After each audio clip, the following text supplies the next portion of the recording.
Hey everyone, welcome back to our channel. App tutorial. On today's video, I'm going to show you how to make a vision board on Pinterest. It's very quick and easy, so let's get started. First, open the Pinterest app on your phone. If you don't have the app yet, you can get it from Google Play Store or the Apple App Store. Once you do that, launch the app, give your sign-in details and sign in into your Pinterest account.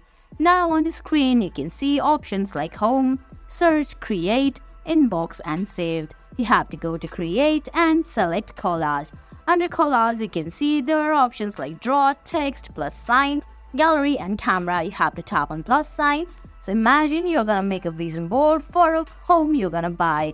You have to search for keywords there like dog, house, kitchen, curtains, windows, house mat, house key, etc. Whatever makes you think of that house.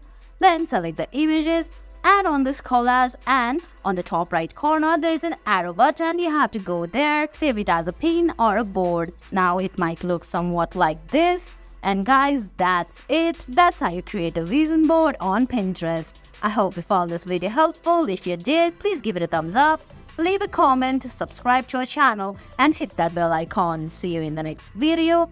Thanks for watching.